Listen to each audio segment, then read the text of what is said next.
Chapter 5. Specialized Knowledge. Specialized knowledge, personal experiences, or observations. The fourth step towards riches. There are two kinds of knowledge. One is general, the other is specialized. General knowledge, no matter how great in quantity or variety it may be, is of but little use in the accumulation of money. The faculties of the great universities possess in the aggregate practically every form of general knowledge known to civilization. Most of the professors have but little or no money. They specialize on teaching knowledge, but they do not specialize on the organization or the use of knowledge. Knowledge will not attract money unless it is organized and intelligently directed through the practical plans of action to the definite end of accumulation of money. Lack of understanding of this fact has been a source of confusion to millions of people who falsely believe that knowledge is power. It is nothing of the sort. Knowledge is only potential power. It becomes power only when and if it is organized into definite plans of action and directed to a definite end.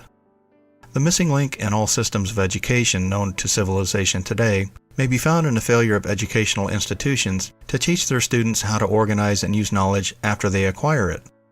Many people make the mistake of assuming that because Henry Ford had but little schooling, he is not a man of education. Those who make this mistake do not know Henry Ford, nor do they understand the real meaning of the word educate. The word is derived from the Latin word educo, meaning to educe, to draw out, to develop from within. An educated man is not necessarily one who has an abundance of general or specialized knowledge. An educated man is one who has so developed the faculties of his mind that he may acquire anything he wants or its equivalent without violating the rights of others. Henry Ford comes well within the meaning of this definition. During the war, a Chicago newspaper published certain editorials in which, among other statements, Henry Ford was called an ignorant pacifist. Mr. Ford objected to the statements and brought suit against the paper for libeling him. When the suit was tried in the courts, the attorney for the paper pleaded justification and placed Mr. Ford himself on the witness stands for the purpose of proving to the jury that he was ignorant. The attorneys asked Mr. Ford a great variety of questions, all of them intended to prove by his own evidence that while he might possess considerable specialized knowledge pertaining to the manufacture of automobiles, he was in the main ignorant. Mr. Ford was plied with such questions as the following. Who was Benedict Arnold? And how many soldiers did the British send over to America to put down the rebellion of 1776? In answer to the last question, Mr. Ford replied, I do not know the exact number of soldiers the British sent over, but I have heard that it was a considerably larger number than ever went back. Finally, Mr. Ford became tired of this line of questioning, and in reply to a particularly offensive question, he leaned over, pointed a finger at the lawyer who had asked the question, and said, If I should really want to answer the foolish question you have just asked, or any of the other questions you have been asking me, let me remind you that I have a row of electric push buttons on my desk, and by pushing the right button, I can summon to my aid men who can answer any question I desire to ask concerning the business to which I am devoting most of my efforts. Now will you kindly tell me, why should I clutter up my mind with general knowledge for the purpose of being able to answer questions when I have men around me who can supply any knowledge I require? There was certainly good logic to that reply. The answer floored the lawyer. Every person in the courtroom realized it was the answer not of an ignorant man, but of a man of education. Any man is educated who knows where to get knowledge when he needs it, and how to organize that knowledge into definite plans of action. Through the assistance of his mastermind group, Henry Ford had at his command all the specialized knowledge he needed to enable him to become one of the wealthiest men in America. It was not essential that he have the knowledge in his own mind. Surely no person who has sufficient inclination and intelligence to read a book of this nature can possibly miss the significance of this illustration. Before you can be sure of your ability to transmute desire into its monetary equivalent, you will require specialized knowledge of the service or profession which you intend to offer in return for fortune. Perhaps you may need much more specialized knowledge than you have the ability or the inclination to acquire, and if this should be true, you may bridge your weakness through the aid of your mastermind group. Andrew Carnegie stated that he, personally, knew nothing of the technical end of the steel business. Moreover, he did not particularly care to know anything about it. The specialized knowledge which he required for the manufacture and marketing of steel, he found available through the individual units of his mastermind group. The accumulation of great fortune calls for power, and power is acquired through highly organized and intelligently directed specialized knowledge, but that knowledge does not necessarily have to be in the possession of the man who accumulates the fortune. The preceding paragraph should give hope and encouragement to the man with ambition to accumulate a fortune, who has not possessed himself of the necessary education to supply such specialized knowledge as he may require. Men sometimes go through life suffering from inferiority complexes because they are not men of education. The man who can organize and direct a mastermind group of men who possess knowledge useful in the accumulation of money is just as much of a man in education as any man in a group. Remember this if you suffer from a feeling of inferiority because your schooling has been limited. Thomas A. Edison only had 3 months of schooling during his entire life. He did not lack education, neither did he die poor. Henry Ford had less than a 6th grade schooling, but he managed to do pretty well by himself financially. Specialized knowledge is among the most plentiful and cheapest forms of service which may be had. If you doubt this, consult the payroll of any university. It pays to know how to purchase knowledge. Decide the sort of specialized knowledge you require and the purpose for which it is needed. To a large extent, your major purpose in life, the goal toward which you are working, will help determine what knowledge you need. With this question settled, your next move requires that you have accurate information concerning dependable sources of knowledge. The more important of these are A. One's own experience and education, B. Experience and education available through cooperation of others, your mastermind alliance, C. Colleges and universities, D. Public library, through books and periodicals in which may be found all knowledge organized by civilization, and E. Special training courses, through night schools and home study schools in particular. As knowledge is acquired, it must be organized and put into use for a definite purpose through practical plans. Knowledge has no value except that which can be gained from the application toward some worthy end. This is one reason why college degrees are not valued more highly. They represent nothing more than miscellaneous knowledge. If you contemplate taking additional schooling, first determine the purpose for which you want the knowledge you are seeking, then learn where this particular sort of knowledge can be obtained from reliable sources. Successful men in all callings never stop acquiring specialized knowledge related to their major purpose, business, or profession. Those who are not successful usually make the mistake of believing the knowledge acquiring period ends when one finishes school. The truth is that schooling does little more than to put one in a way of learning how to acquire practical knowledge. With this changed world, which began at the end of the economic collapse, came also astounding changes in educational requirements. The order of the day is specialization. The truth was emphasized by Robert P. Moore, Secretary of Appointments of Columbia University. Specialist most sought. Particularly sought after by employing companies are candidates who have specialized in some field. Business school graduates with training in accounting and statistics, engineers of all varieties, journalists, architects, chemists, and also outstanding leaders and activity men of the senior class. The man who has been active on campus, whose personality is such that he gets along with all kinds of people, and who has done an adequate job with his studies, has the most decided edge over the strictly academic student. Some of these, because of their all-around qualifications, have received several offers of positions, a few of them as many as 6.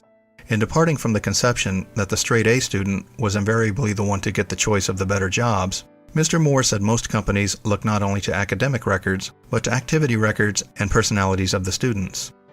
One of the largest industrial companies, the leader in its field, in writing to Mr. Moore concerning prospective seniors at college, said, "We are interested primarily in finding men who can make exceptional progress in management work.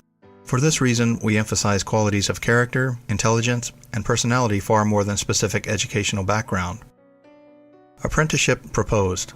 Proposing a system of apprenticing students in offices, stores, and industrial occupations during the summer vacation, Mr. Moore asserts that after the first 2 or 3 years of college, every student should be asked to choose a definite future course and to call a halt if he has been merely pleasantly drifting without purpose through an unspecialized academic curriculum. Colleges and universities must face the practical consideration that all professions and occupations now demand specialists, he said, urging that educational institutions accept more direct responsibility for vocational guidance. One of the most reliable and practical sources of knowledge available to those who need specialized schooling is the night schools operated in most large cities. The correspondence schools give specialized training anywhere the U.S. mails go on all subjects that can be taught by the extension method. One advantage of home study training is the flexibility of the study program, which permits one to study during spare time. Another stupendous advantage of home study training, if the school is carefully chosen, is the fact that most courses offered by home study schools carry with them generous privileges of consultation which can be of priceless value to those needing specialized knowledge. No matter where you live, you can share the benefits. Anything acquired without effort and without cost is generally unappreciated often discredited. Perhaps this is why we get so little from our marvelous opportunity in public schools. The self-discipline one receives from a definite program of specialized study makes up to some extent for the wasted opportunity when knowledge was available without cost. Correspondence schools are highly organized business institutions. Their tuition fees are so low that they are forced to insist upon prompt payments. Being asked to pay whether the student makes good grades or poor has the effect of causing one to follow through with the course when he would otherwise drop it. The correspondence schools have not stressed this point sufficiently, for the truth is that their collection department constitute the very finest sort of training on decision, promptness, action, and the habit of finishing that which one begins. I learned from this experience more than 25 years ago. I enrolled for a home study course in advertising. After completing 8 or 10 lessons, I stopped studying, but the school did not stop sending me bills. Moreover, it insisted upon payment, whether I kept up my studies or not. I decided that if I had to pay for the course, which I had legally obligated myself to do, I should complete the lessons and get my money's worth. I felt at the time that the collection system of the school was somewhat too well organized, but I learned later in life that it was a valuable part of my training for which no charge had been made. Being forced to pay, I went ahead and completed the course. Later in life, I discovered that the efficient collection system of that school had been worth much in the form of money earned because of the training in advertising I had so reluctantly taken. We have in this country what is said to be the greatest public school system in the world. We have invested fabulous sums for fine buildings.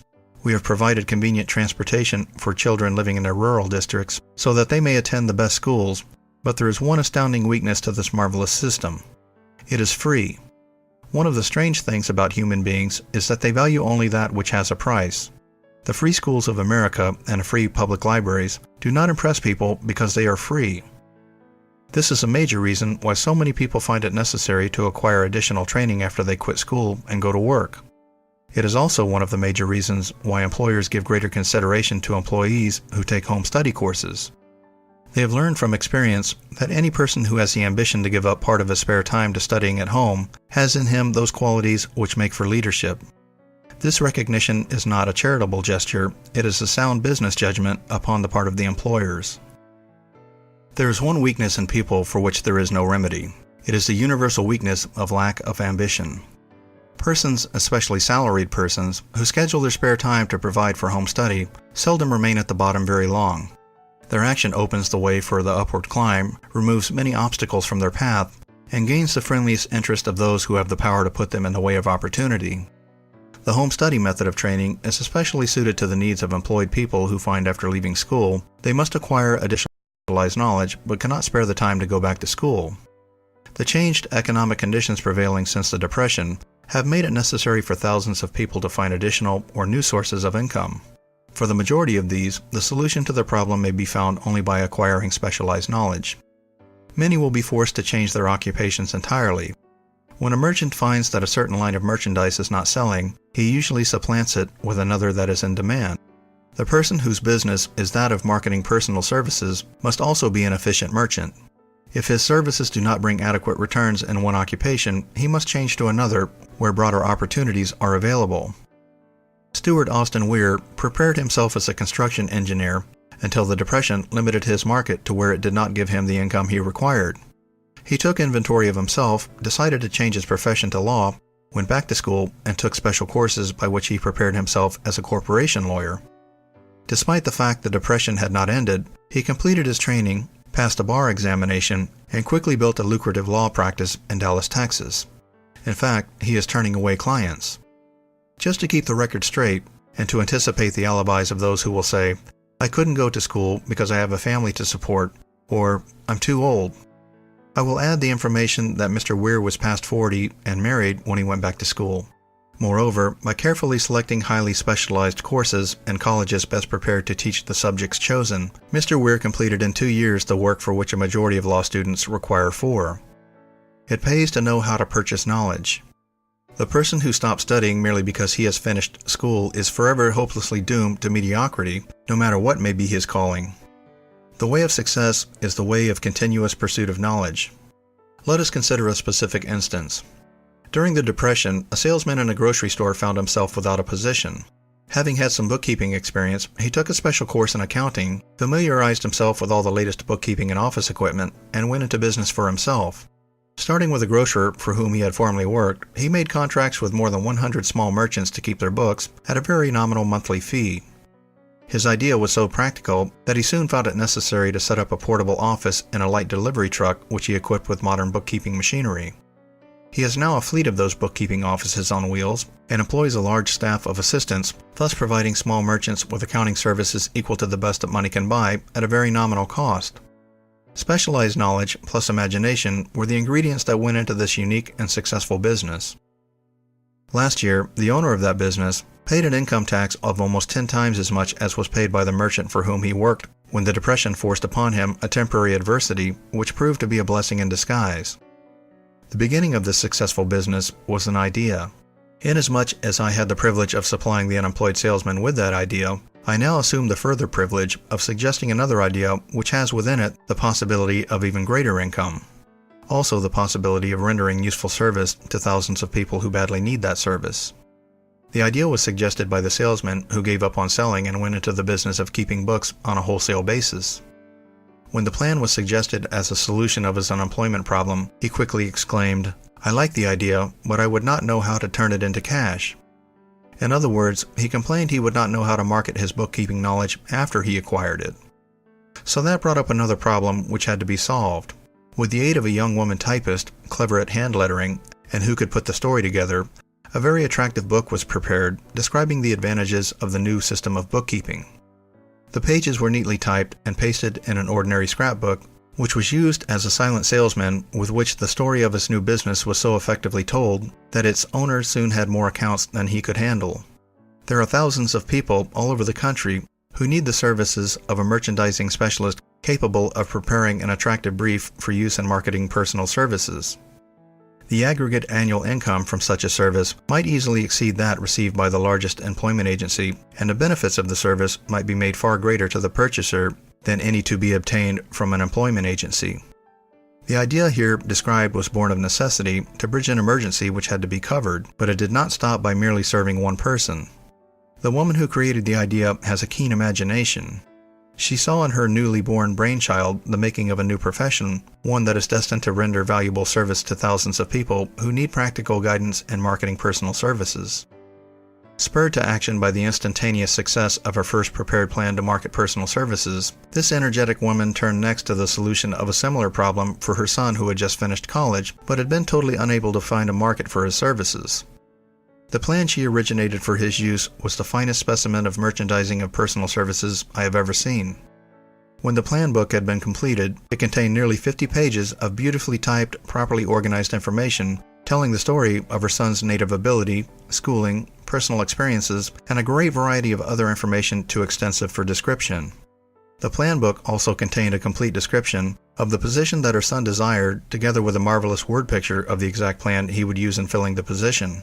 The preparation of the plan book required several weeks' labor, during which time its creator sent her son to the public library almost daily to procure data needed in selling his services to the best advantage. She sent him also to all of the competitors of his prospective employer and gathered from them vital information concerning their business methods, which was of great value in the formation of the plan he intended to use in filling the position he sought. When the plan had been finished, it contained more than half a dozen very fine suggestions for the use and benefit of the prospective employer. The suggestions were put into use by the company. One may be inclined to ask, why go to all this trouble to secure a job? The answer is straight to the point, also it is dramatic, because it deals with a subject which assumes the proportion of a tragedy with millions of men and women whose sole source of income is personal services. The answer is, doing a thing well never is trouble. The plan prepared by this woman for the benefit of her son helped him get the job for which he applied, at the first interview, at a salary fixed by himself. Moreover, and this too is important, the position did not require the young man to start at the bottom. He began as a junior executive at an executive salary.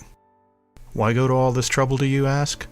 Well, for one thing, the planned presentation of this young man's application for a position clipped off no less than 10 years of time he would have required to get where he began.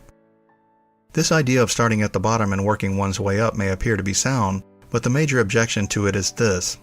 Too many of those who begin at the bottom never manage to lift their heads high enough to be seen by opportunity, so they remain at the bottom.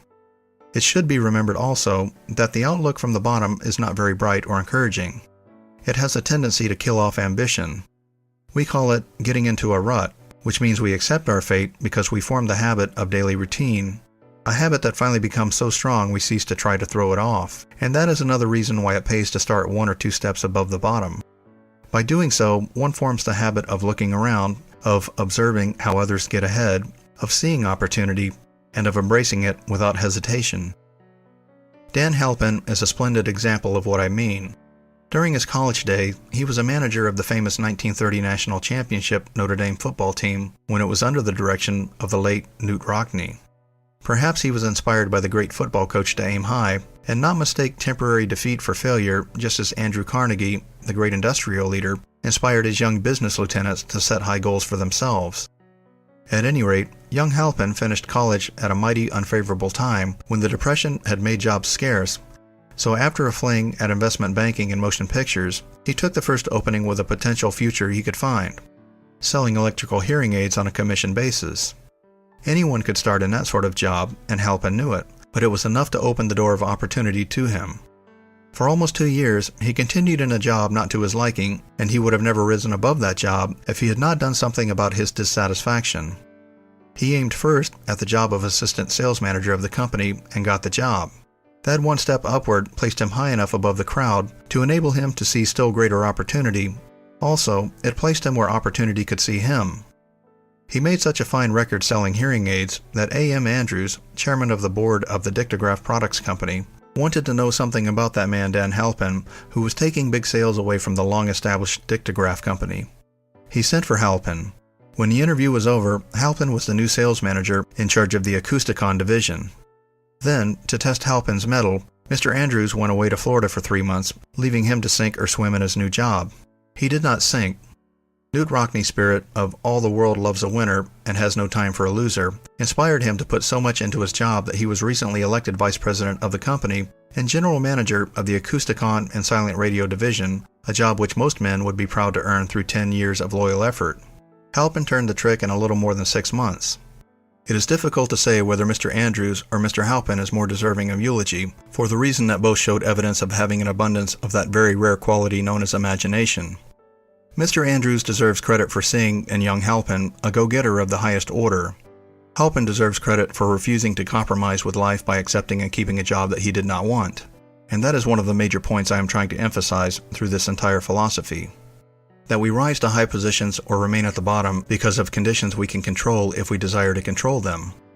I am also trying to emphasize another point, namely that both success and failure are largely the results of habit. I have not the slightest doubt that Dan Halpin's close association with the greatest football coach America ever knew planted in his mind the same brand of desire to excel which made the Notre Dame football team world famous. Truly, there is something to the idea that hero worship is helpful, provided one worships a winner.